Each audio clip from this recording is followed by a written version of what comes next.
All right, let's dive right in. Today, we're talking about professional protocol.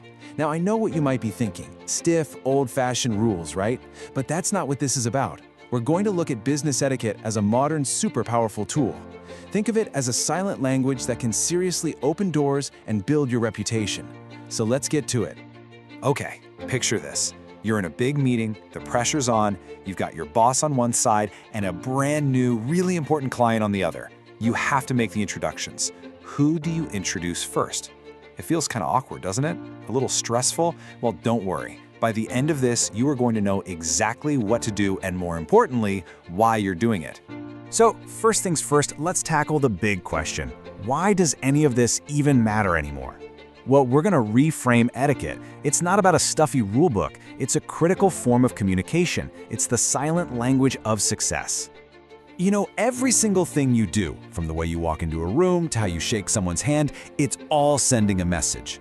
When you get this nonverbal stuff right, it builds trust. It shows people you're respectful and you pay attention to the details. And those qualities, they are absolutely essential, whether you're meeting in a real boardroom or just on a video call. This brings us to that all-important first impression. And get this, studies show that people form a solid opinion of you in the first 7 seconds. 7, that's it! But here's the good news. You are in complete control of the message you send in that tiny little window of time. So let's solve that puzzle from the beginning. Who do you introduce first? The rule is actually pretty simple. You always focus on the most important person in the room, and that is, almost always, the client. So, you greet the client first. Then, you introduce your boss to the client. Something like, "Miss Client, I'd like to introduce you to Mr. Boss, our head of operations." See what you did there? You're presenting your team to your guest of honor. It's a small thing, but it's a powerful signal of respect. And you know, the first physical contact is usually the handshake. And wow, does it say a lot. Just look at this comparison. On one side, you've got the weak handshake. You know the one. It feels limp, hesitant. It just kind of communicates uncertainty. But on the other side, a confident handshake. It's firm, you've got direct eye contact. It immediately signals respect and confidence. Which message would you rather send? And look, it really just boils down to 3 simple steps. First, connect. Make eye contact and offer a real smile before your hand even moves. Second is the contact. You want web-to-web contact. That's a little space between your thumb and your index finger. No more flimsy fingertip grabs. And finally, communicate. Hold that firm grip for about 2 or 3 seconds while you clearly state your name. That's it. It's confident, respectful, and people will remember it. Okay, so you've nailed the first impression. What happens next? Well, let's talk about the art of the exchange, starting with something like business cards, and then moving on to how we actually talk to each other. The business card exchange. It's like a small ritual of respect. When you present your card with care, and then you actually take a moment to look at the one you just received, it shows you value the other person. It shows you value this new connection. And here's a great pro tip. Keep their card on the table during the meeting. Not only is it respectful, but it's a lifesaver for remembering their name and title. Now, the words we choose, they literally define our professional image. Just look at the difference here. "That's a bad idea" is a dead end. It shuts the conversation down. But "I see it differently. Could we explore?" That opens things up. "It wasn't my fault" just passes the buck. "I take responsibility" shows real integrity. These little shifts in language are a total game changer. They turn you from just a critic into a collaborator, into a real problem solver.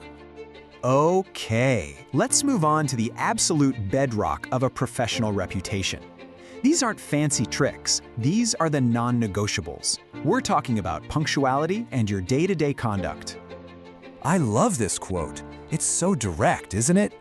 Being punctual isn't just about not being late. It's about respecting other people's time as much as you do your own.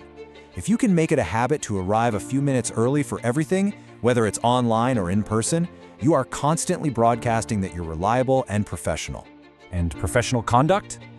You know, at the end of the day, it's really just about being mindful.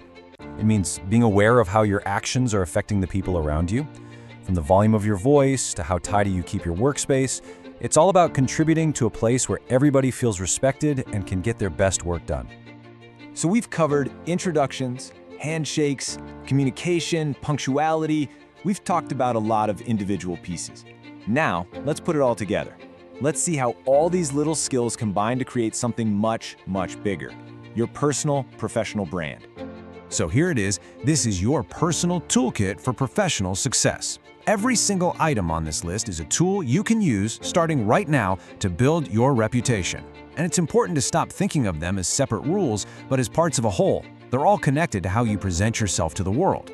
And honestly, this is the most important thing I want you to take away from all this. Etiquette isn't about being stuffy or perfect. It's about being intentional. When you consciously use these tools, you are actively building a personal brand that screams competence, reliability, and trustworthiness, all before you even get to the hard work you do. So, as we wrap up, I'll leave you with this question. Think about your next meeting, your next email, the next new person you meet. Which one of these tools are you going to consciously put into practice to start shaping your professional brand? Because building that incredible reputation, it doesn't start next month or next year. It starts with your very next interaction. Thanks so much for watching.